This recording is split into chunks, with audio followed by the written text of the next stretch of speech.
semuanya, perkenalkan nama saya Nimade Ratna Dewi dari Sekolah Tinggi Ilmu Kesehatan Indonesia Maju Prodi S1 Keperawatan.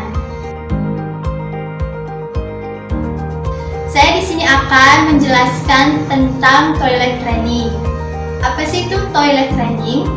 Jadi, toilet training adalah proses pengajaran untuk kontrol buang air besar dan buang air kecil pada anak menurut Sekartini tahun 2006.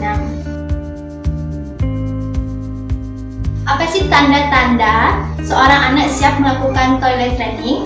Pertama, tidak mengompol selama beberapa jam dan setelah bangun tidur. Yang kedua, anak tidak mampu memberikan tanda-tanda ingin buang air besar dan buang air kecil.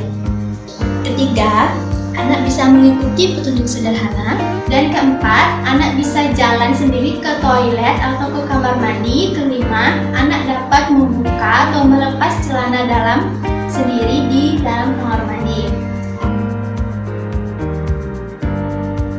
Ada tahapan toilet training.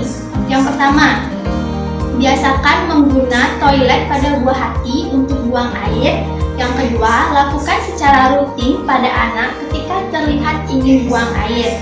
Yang ketiga, pujilah anak apabila berhasil. Hal yang dihindari selama proses toilet training yang pertama, jangan berharap terlalu banyak dan terlalu cepat, karena anak memerlukan waktu untuk belajar. Yang kedua, jangan memarahi anak, menghukum atau memperlakukan anak jika anak belum bisa berhasil menggunakan toilet. Yang ketiga, jangan menggunakan cara yang tidak lazim untuk membuat jadwal toiletnya yang tidak teratur. Yang kelima, jangan memaksa anak jika anak tidak ingin melakukannya. Bagaimana tips agar anak bisa membiasakan pergi ke toilet? Yang pertama, hindari pemakaian bahan sintesis yang beralasan kepraktisan seperti pampers yang membuat anak malas. Yang kedua, kenalkan anak toilet sejak 6 bulan dengan memantun atau membopong. Yang ketiga, bila anak sudah berumur 2-3 tahun, maka biasakan mereka dengan mengajak ke kamar mandi. Yang kelima, jangan jadikan ruang kamar mandi sebagai tempat hukuman kemarahan orang tua ke anak yang membuat anak jadi trauma. Ternyata pada toilet training ini ada keuntungannya loh bagi anak kalian semua. Apa sih keuntungannya itu? Yang pertama, mengajarkan anak disiplin dan hidup bersih.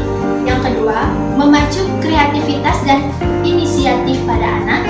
Yang ketiga, bisa memacu kemandirian pada anak. Dan yang keempat, menghindari perilaku malas pada anak sejak dini.